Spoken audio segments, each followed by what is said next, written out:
स्वागत है आप सभी का पीके स्टैटिस्टिक्स के यूट्यूब चैनल में।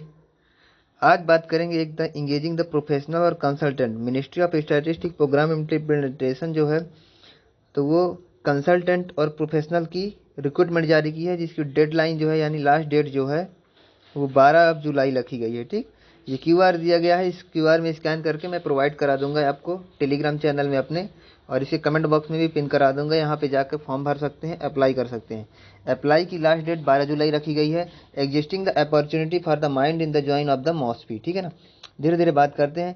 ये ministry of statistics programme implementation में अपने फेसबुक पेज, सारे सोशल मीडिया पेज और अपनी वेबसाइट में भी अपलोड कर दिया है कि मैंने जो प्रोफेशनल और कंसल्टेंट की रिक्रूटमेंट निकाली है, ये है जिसकी डेडलाइन 12 जुलाई है। ठीक, आप अप्लाई कर सकते हैं। क्या एलिजिबिलिटी है, सारा कुछ इसमें डिटेल से चर्चा करेंगे। सारी चीज़ें ऑफिशियल, एकदम ऑथेंटिक उन्होंने ऑफिशियल पीडीएफ में क्या डाली है वो चीज़ें बात करें। इस क्यूआर को लिखा है हाउ टू अप्लाई, यानी कैसे अप्लाई करते हैं। इस क्यूआर को स्कैन करिए, एप्लीकेशन लॉगिन हो जाएगा और फॉर्म आप भरिए। 12 जुलाई को है। ठीक, इस क्यूआर को ये देखिए, कहता है कि मिनिस्ट्री ऑफ स्टैटिस्टिक्स कहता है आप कंसल्टेंट हैं अगर, तो आप हमसे हाथ मिलाइए और काम करिए। ये बता रहा है, आप काम करने का मौका है, आप काम कर सकते हैं। ठीक, सारे यूपीएससी वाले एस्पिरेंट, एसएससी वाले एस्पिरेंट जो जेएसओ की तैयारी कर रहे हैं, चाहे डी3 वाली हो, अगर उनका बैकग्राउंड स्टैटिस्टिक्स, मैथमेटिक्स या कि कोई भी बैकग्राउंड रहा हो, उसके साथ इकोनॉमिक्स, कॉमर्स, आप इनसे कंसल्टेंस यानी सीएस किसी भी ब्रांच के हो आप कर सकते हैं। ठीक, ये देखिए government of India ministry of statistics ने ये 23/1 फॉर्म नंबर की तरह लिया है। खुर्शीद लाल भवन, जनपथ मार्ग, न्यू दिल्ली, 19 जून को ये लेटर जारी किया है। इस लेटर में लिखा क्या है, आइए जाते हैं। Advert by join for the engagement of professionals and consultant, इसमें लिखा हुआ है। ठीक, द 26 टेम्परेरी बेसिस में है, रेगुलर नहीं है, बस उन्होंने बोला है कि मैं वैलिडिटी एक्सटेंड करते जाऊंगा। अब प्रोफेशनल कंसल्टेंट ग्रेड 1 के लिए 22 वैकेंसी है, ग्रेड 2 के लिए 4 वैकेंसी है। दोनों के लिए दिल्ली और कोलकाता दोनों सेंटर में है। मैक्सिमम एज लिमिट 32 और इसके लिए 45 रखी गई है। 1 साल का एक्सपीरियंस 1+ लिखा है, पर विदाउट एक्सपीरियंस भी आप कर सकते हैं। अगर आपका इंटर्नशिप है, कुछ भी है तो कर सकते हैं। इसे 5 साल का एक्सपीरियंस मांगा गया। इसमें लिखा हुआ है क्वालिफिकेशन की बात कर लें, आपकी मास्टर डिग्री होनी चाहिए मैनेजमेंट में, इकोनॉमिक्स में, कंप्यूटर में और एप्लीकेशन में। इसमें स्टैटिस्टिक्स नहीं लिखा, स्टैटिस्टिक्स में भी। और इसके बाद करते हैं सीएस में भी। यहाँ पर लिखा है मास्टर डिग्री, लेकिन कुछ सीटें ऐसी हैं जिसमें बैचलर डिग्री विथ एक्सपीरियंस के साथ आप अप्लाई कर सकते हैं। ठीक, आइए देखते हैं, सारी चीज़ें बात करते हैं। यहाँ पे लिखा है the detail of number of position, area of work, location will be brief on the application में लिखा हुआ है ये सारी चीज़ें। ये लिंक है, खैर लिंक ओपन नहीं हो रहा, सिर्फ क्यूआर के थ्रू ही आप फॉर्म अप्लाई कर सकते हैं। मैं देख लूँगा इसके बाद फिर नहीं, लिंक कमेंट बॉक्स में पिन करवा दूंगा। ठीक, ये नोटिस 21/6 को एनआईसी फॉर्म एक्टिव कर दिया गया था, देख लीजिएगा आप। ये देखिए, मैं जो चीज़ें लाता हूँ अपने PK statistics YouTube channel, Telegram channel में, वो सारी ऑथेंटिक होती हैं। ये देखिए, उनके सिग्नेचर भी हैं वहाँ के जो हैं, तो किनका, डिप्टी डायरेक्टर के। ठीक, द एलिजिबल कैंडिडेट भी अप्लाई द 5/7 यानी 5 जुलाई 2024 तक लिखा हुआ है, लेकिन ये जो एक्सटेंड होके हो गई है 12 जुलाई 2024। इसको नोट डाउन कर लीजिएगा। इस 5 जुलाई को एक्सपायर था, परंतु फिर आज 6 जुलाई को इसकी डेट बढ़ाकर 12 जुलाई कर दी गई है।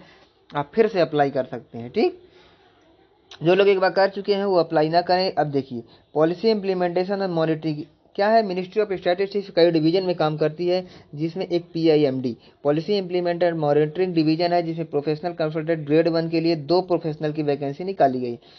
अब इसमें लिखा हुआ है क्वालिफिकेशन क्या है, knowledge of basic statistical concept, ability to deal with the large यानी एसपीएसएस, स्टैटा, पाइथन और आर। इसमें से सारी चीज़ें नहीं, किसी एनी वन का नॉलेज होना आपको जरूरी है। एनी वन का नॉलेज है, इसे proficiency Word, Excel, PowerPoint का नॉलेज होना जरूरी है। सॉफ्ट स्किल होनी चाहिए।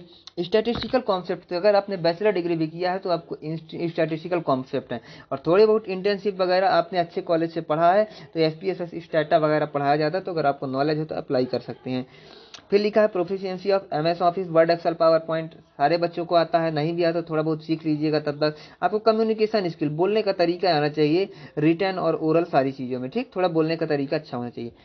ब्रीफ इसका डिस्क्रिप्शन दिया है। फिर 2 जो प्रोफेशनल कंसल्टेंट के लिए हैं, आईडी फंड इधर ministry of department of provisional select किया जाएगा। एक्सप्लोरिंग द वेरियस डाटाबेस के बारे में आना चाहिए, कॉन्सेप्ट नोट्स बनाने आने चाहिए, बेस्ट पार्टिसिपेशन आना चाहिए, सॉफ्ट मटेरियल आना चाहिए। ठीक, अब देखिए, इसमें जो है इंटरनेशनल बिडिंग होती है, इंटरनेशनल एजेंसी से स्टैटिस्टिकल मैटर में बात होती है, तो आपको कोऑर्डिनेशन करना होगा इंटरनेशनल एजेंसी और स्टैटिस्टिकल मैटर में। ठीक, highlight the issue of the concept of administration. ये सारी चीज़ें मैं आपको PDF 10 के फॉर्मेट में टेलीग्राम चैनल में प्रोवाइड करा दूंगा, आप पढ़ सकते हैं वहाँ से, ठीक। मेरा पीके स्टैटिस्टिक्स टेलीग्राम चैनल है जिसमें 1.5K यानी 1545 से ज़्यादा छात्र जुड़े हुए हैं। आप भी जुड़े और सांख्यिकी और इकोनॉमिक्स और मैथमेटिक्स से जुड़ी हुई किसी भी जानकारी के लिए चैनल को फॉलो कर सकते हैं, ठीक। अब बात करते हैं दूसरा डिवीजन है economics statistics division, ESD division very important role play करता है स्टैटिस्टिक्स के फील्ड में। कंसल्टेंट के लिए graduate degree with at least 1 paper, ये देखिए मैंने बोला था ग्रेजुएशन वाले भी भर सकते हैं, तो graduate degree with at least 1 paper of statistics mathematics and economics, और इसमें लिखा हुआ है 1+ ईयर एक्सपीरियंस यानी डाटा एनालिस्ट और प्रोफिशिएंसी में एक्सपीरियंस होना चाहिए। 2 सीटें हैं इकोनॉमिक्स सेंसस यूनिट में, ठीक, सेंसस यूनिट भी होती है, जिसमें person having a master degree लिखा हुआ, person having a master degree in computer science यानी IT डिवीजन में कंप्यूटर साइंस से मास्टर डिग्री होनी चाहिए। BTech वाले candidate also eligible base of the year of the IIP। 2 professional की यहाँ से भी रिक्रूटमेंट की जाएगी। ये देखिए 2 प्रोफेशनल एनर्जी स्टैटिस्टिक्स यूनिट में, यहाँ भी दिया है C professional under the IT instructor होना चाहिए, IT इनिशिएटिव होना चाहिए, सपोर्टिंग टेक्नोलॉजी इंप्लीमेंटेशन होना चाहिए, कोलैबोरेशन होना चाहिए टेक्निकल स्टाफ और ट्रेनिंग यूजर के बीच में और होना चाहिए, ठीक। इसके बाद बात करते हैं दिल्ली डिवीजन में एक प्रोफेशनल कंसल्टेंट की SST सोशल स्टैटिस्टिक्स डिवीजन में भी है। ऐसी बहुत सारी ये CS वालों के लिए स्पेशली है, जिसमें HTML CSS जावा स्क्रिप्ट वगैरह आनी चाहिए, बूट स्क्रिप्ट आना चाहिए, ये कंप्यूटर वालों के लिए है, ठीक। सारे स्ट्रीम वालों के लिए वैकेंसी दी गई है, आप अपने अकॉर्डिंग कर लीजिएगा। मैं कुछ इंपॉर्टेंट वैकेंसियों का इसमें टेबल लाया हूँ, सारी चीज़ें नहीं लाया हूँ, आप देख लीजिएगा। अब मास्टर डिग्री इन इकोनॉमिक्स ये जो है तो research and analysis unit RAU में है, प्रोफेशनल और कंसल्टेंट के लिए। स्टैटिस्टिक्स अप्लाइड स्टैटिस्टिक्स में मास्टर होना चाहिए, आपको R सॉफ्टवेयर या MS एक्सेल का नॉलेज होना चाहिए। रिसर्च एंड एनालिसिस मतलब वेरियस ऑफिशियल स्टैटिस्टिक्स में रिसर्च करना है और एनालिसिस करना है, उसको एनालाइज करना है।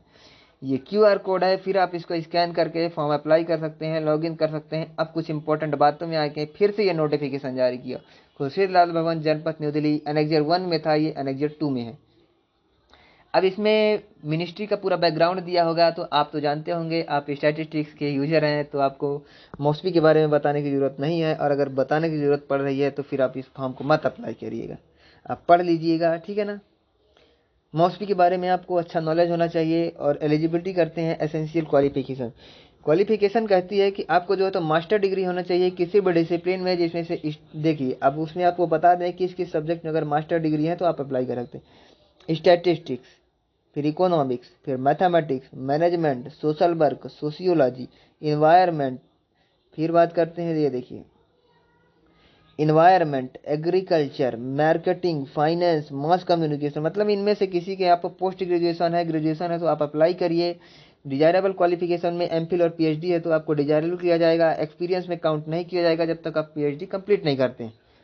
Engagement of the government servant, अगर गवर्नमेंट सर्वेंट है तो उनके लिए दिया गया है। अब ये देखिए बात करते हैं सबसे बड़ी बात, इसमें गौर करिए, serial number, number of position, experience, maximum age, ये क्या था, ये 2 पेजों में अलग अलग दिया था, ये ऊपर फर्स्ट पेज में था, ये सेकंड पेज में, मैंने दोनों को कंबाइन करके बता दिया। Name of position consultant grade 1 की 32 ईयर होनी चाहिए। अब बात करते हैं सैलरी कितनी मिलेगी, लोगों को उत्सुकता होती है कि सैलरी कितनी मिलेगी, आखिर काम करेंगे तो सैलरी मिलेगी आपको 60 से 70 हज़ार रुपये। इसमें कंसल्टेंट ग्रेड 2 के लिए 90 से 1,20,000 रुपये, कंसल्टेंट प्रोफेशनल 8 ईयर का अगर एक्सपीरियंस है आपको तो 1,25,000 से 1.5 लाख रुपए तक सैलरी आपको देगी, ये मिनिस्ट्री प्रोवाइड करेगी, ठीक।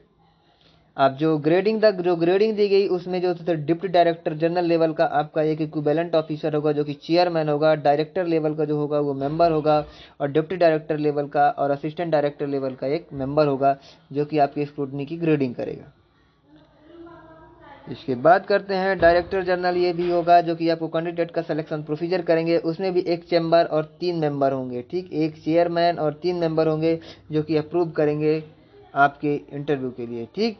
तो सारी चीज़ें मैं इस डिटेल में आपको बताया। कोई भी अगर डाउट हो तो आप डाउट क्लियर कर सकते हैं, उसके लिए पीके स्टैटिस्टिक्स टेलीग्राम चैनल ज्वाइन कर सकते हैं, कमेंट बॉक्स में पिन कर सकते हैं, और कोई भी बात हो तो डायरेक्ट कनेक्ट करने के लिए @प्रद्युमन वहीं पे मिल जाएगा, @PK2019 में ज्वाइन करिए और डायरेक्टली कंसल्ट करिए। कोई प्रॉब्लम हो मिनिस्ट्री मॉस्फी के जरा और स्टैटिस्टिक्स से रिलेटेड कोई भी प्रॉब्लम हो तो मेरे से कंसल्ट करिए। मिलते हैं, और एक बात याद रखिए, चैनल को लाइक कर दीजिए यार और वीडियो को शेयर कर दीजिए। आप नहीं करते हैं। इतने अच्छे से वीडियो बनाता हूँ चैनल में, वॉचिंग तो 1,000-1,500 तक, 2,000 तक चले जाते हैं, परंतु सब्सक्राइब करने वाले लोगों की संख्या सिर्फ मात्र 200 है, 300 है। ऐसे काम नहीं चलेगा, ठीक है। मेरा भी मनोत्साह बनाइए और उत्साहवर्धन करिए। मिलते हैं नेक्स्ट वीडियो में। Thank you for watching. अगर वीडियो अच्छी लगी हो तो लाइक शेयर जरूर करें।